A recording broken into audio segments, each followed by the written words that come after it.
Salve, galera! Dando continuidade aqui, a gente vai falar sobre o nervo facial. Deixa eu aumentar o tamanho da caneta, porque não dá, né? Sétimo par de nervo craniano.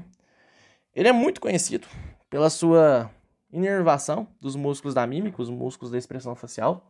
Para mais detalhes sobre isso, procuro Metaforando. Mas ele também tem outras funções que a gente vai narrar ao longo dessa aula. Tudo bem? Cara, esse nervo, ele se origina aqui no sulco bulbopontino, uma região bastante conhecida pelos neuroanatomistas como o ângulo ponto-cerebelar.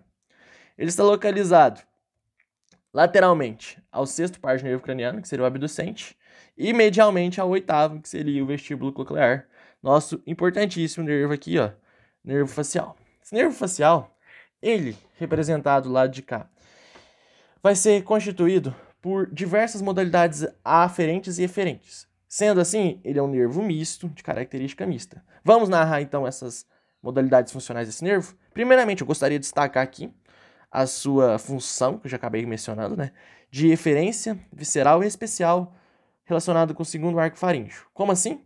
Bom, os músculos da mímica, eles derivam do segundo arco faríngeo. E como a gente estava vendo naquela primeira aulinha sobre modalidade funcional, quando o nervo inerva um músculo de origem branquiomérica, ele é eferente visceral e especial. Está relacionado, então, com a inervação dos músculos da mímica. Esse núcleo aqui, ó, núcleo principal do nervo facial. Além disso, esse nervo é importante pela gustação dos 2/3 anteriores da língua. Então, ele vai ter um gânglio, um corpo celular, localizado no gânglio geniculado, que captou o estímulo lá na língua, imaginemos que aqui é a língua, e levou esse estímulo lá para o núcleo do trato solitário, a sua porção mais superior. É uma aferência visceral especial, que está relacionado com a gustação, que está relacionado com o paladar. Fica a cargo, então, nos 2/3 anteriores da língua, do nervo facial. E, por fim, não menos importante, ele vai ter uma inervação parasimpática. A partir do núcleo salivatório superior, esse nervo, nervo facial, ele vai inervar tanto a glândula lacrimal, quanto as glândulas submandibulares e sublingual, que são glândulas salivatórias, e as glândulas nasais. A gente vai ver essa estrutura. Para isso, para chegar nessas glândulas, esse nervo facial, ele vai se valer de toda a arquitetura do nervo trigêmeo, tema de uma outra aula. Certo? Então logo esse nervo foi formado por esses diferentes axônios, aferentes e eferentes. Eu esqueci de escrever aqui, né? Eferente, visceral, geral, parasimpático, proveniente aqui do núcleo salivatório superior, como eu estava comentando, certo? Então, esse nervo foi formado por esses axônios, ele adentrou, então, no meato acústico interno. Dentro do meato acústico interno, a gente vai ver aquele gânglio geniculado, onde vai estar o corpo celular daquele neurônio gustatório. Do corpo geniculado, a gente vai ver que o nervo facial, ele emite um nervo petroso maior. Esse nervo petroso maior, ele é um nervo que tem um componente só parasimpático, proveniente do núcleo salivatório superior, que vai inervar quem? As glândulas nasais, é a glândula lacrimal. Vai fazer sinapse lá no gânglio pitérigo palatino, como a gente vai ver daqui a pouco. Esse nervo, ele se continua, onde emite esse ramo aqui, que é o nervo estapédio. Ele vai inervar o músculo estapédio, também é derivado do segundo arco faríngeo. Portanto, é proveniente de uma inervação visceral especial, eferente visceral especial. Outro nervo, outro ramo colateral desse nervo facial, seria a corda do tímpano. A corda do tímpano, ela é fundamental. Por quê? Primeiro porque está com esse componente verde, então é o aferente visceral especial, é a gustação dos 2/3 anteriores da língua.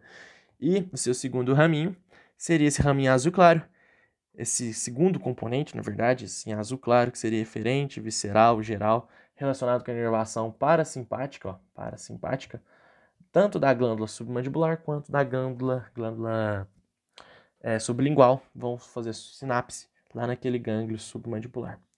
E os ramos terminais do nervo facial relacionados com a inervação motora da mímica. Vamos falar dessa inervação motora da mímica. Tá aqui, esses músculos, né? Primeiro raminho que ele origina seria esse nervo auricular posterior, que inerva o ventre posterior do músculo occipito frontal e o músculo auricular posterior. Ele emite também um ramo aqui, ó, um ramo de gástrico, para inervação do ventre posterior do músculo de gástrico. Um ramo cervical, que vai ficar a cargo de inervar o platisma. Um ramo marginal da mandíbula, ramos bucais, ramos zigomáticos e ramos temporais, inervando toda aquela musculatura da mímica, certo? Nessa imediação aqui, ó, vai estar localizada a importante glândula parótida. A glândula parótida, ela não é inervada pelo nervo facial. Antes, ela é inervada pelo nervo glossofaríngeo, certo? Mas, em alguns casos, como a paciente foi infectada por cachumba e teve uma parotite aguda, a gente pode danificar essa glândula parótida e, por consequência, danificar reversível ou irreversivelmente o nervo facial, dando, então, uma sintomatologia clássica, que não se confunde com um derrame. Vamos explorar isso, então. Se eu danifiquei o nervo lá dentro da glândula parótida, eu estou falando de uma lesão periférica do nervo facial. Então, eu vou ter uma hemiplegia de toda a musculatura da face, porque esse ramo temporal aqui não vai funcionar, nem como os ramos cervicais, mandibulares, bucais e zigomáticos. Eu tenho uma hemiplegia, uma lesão periférica do nervo facial, vai cursar com hemiplegia da face inteira, né? Toda uma hemiface paralisada. Entretanto, se eu tenho um AVC, opa, deu uma bug aqui. Entretanto, se eu tenho um AVC, lá no córtex motor primário, giro pré-frontal, a gente vai enxergar o seguinte: o nervo, os ramos temporais do nervo facial, ele vai ter uma inervação dos dois antímeros, dos dois hemisférios cerebrais. Então, para eu perder a inervação dessa região mais superior aqui da face, eu preciso necessariamente ter um derrame no giro pré-central dos dois hemisférios cerebrais. Isso costuma não ocorrer. Portanto, como atacou, por exemplo, um AVC isquêmico, cometeu só o antímero direito do nosso hemisfério cerebral, lá na região responsável pela mímica, responsável pela face, a gente vai enxergar o seguinte: eu danifiquei essa região. Olha só, esse neurônio mais claro, ele desce e sofre uma decussação para inervar, ele está se continuando aqui, ó, para inervar essa região mais inferior da face. Ok, como ele machucou, do lado de cá, na verdade, né? Vamos apagar aqui, porque eu estou falando do lado de cá. É toda essa região inferior aqui da face contralateral que vai ficar com a situação motora comprometida. A região superior, olha só que legal, ela é garantida pelo lado contralateral. Esse lado aqui onde deu o AVC pode estar danificado, certo? Entretanto, o lado contralateral ele é capaz de garantir, fazendo com que num AVC isquêmico a pessoa ela permaneça com essa região mais superior sendo capaz de contrair, franzindo a sobrancelha assim, então, certo? Não vai cursar com hemiplegia total. Só essa lesão aqui em decorrência da parotite aguda. Muito bem. Essa imagem aqui, ó, do Prometheus, demonstra muito bem isso.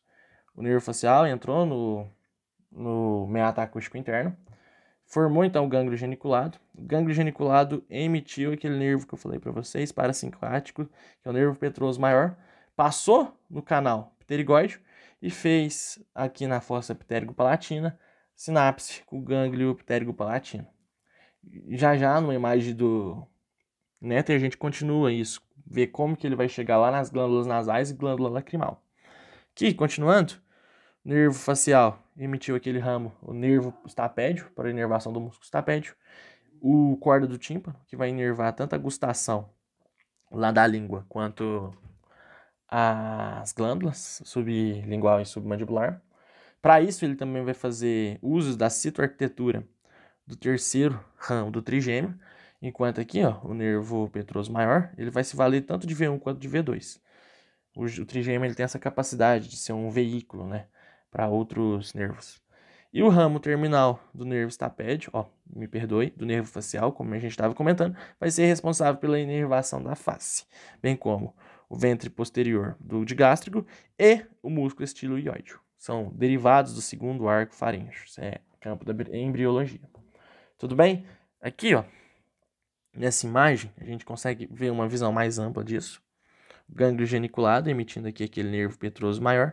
O nervo petroso maior, ele faz sinapse no gânglio ptérigo-palatino. Através daqueles nervos nasais, nasopalatinos, ele vai inervar as glândulas nasais. E, por meio do nervo zigomático e depois um ramo comunicante com o nervo lacrimal, ele chega até a glândula lacrimal. Vamos ver isso aqui nessa imagem, olha. O canal pterigóide, a fossa ptérigo-palatina, que é aquele nervo pterygopalatino. O nervo petroso maior trafega dentro desse canal pterigóide. Ele é um nervo parasimpático, primeiro neurônio da via, o neurônio pré-ganglionar. Faz sinapse aqui, no gânglio pterygopalatino. Do gânglio pterygopalatino, a gente comunica ele com o nervo infraorbital, que volta, entra aqui no nervo zigomático. Do nervo zigomático tem um ramo comunicante, que comunica ele para o nervo lacrimal. E no nervo lacrimal eu consigo inervar a glândula lacrimal, o neurônio pós-ganglionar, certo? Em relação às glândulas nasais, a gente vê que ele desce aqui, ó, o neurônio pós relacionado com as glândulas nasais, nesse nervo palatino maior, que pode adentrar aqui na cavidade nasal e inervar as glândulas nasais ali dentro, certo? Aqui em relação agora à gustação, é importante a gente frisar o seguinte: eu originei a corda do tímpano. A corda do tímpano se valeu daquele nervo lingual, que é um ramo terminal do V3, o nervo mandibular, a divisão mandibular do nervo trigêmeo. O neurônio, aqui, como eu estava comentando para vocês, esse nervo corda do tímpano, ele é tanto aferente visceral especial, relacionado com a gustação, quanto eferente visceral geral, inervação parasimpática das glândulas. Quanto à inervação parasimpática das glândulas, ele vai fazer uso aqui, ó, daquele gânglio submandibular, onde vai ter um neurônio pós-ganglionar, que vai inervar então a glândula sublingual e submandibular. Em relação agora à aferente visceral especial, que é a gustação, ele capta aqui os estímulos gustativos no dorso da língua. Nessa imagem aqui, ó, do Netter, a gente até vê isso melhor. Que, destacado agora, o corda do tímpano, passando aqui na fissura petrotimpânica. Então, valendo-se agora então da divisão V3, o ramo lingual da divisão V3 do nervo trigêmeo, ele vai se usar da arquitetura de V3 para fazer sinapse aqui naquele gânglio submandibular e inervar tanto a submandibular quanto a sublingual, ou então prosseguir seu aspecto aferente visceral especial para inervar o dorso da língua, dando aquela sensibilidade de gustação, certo? Pessoal, era isso que eu tinha para comentar com vocês. Grande abraço.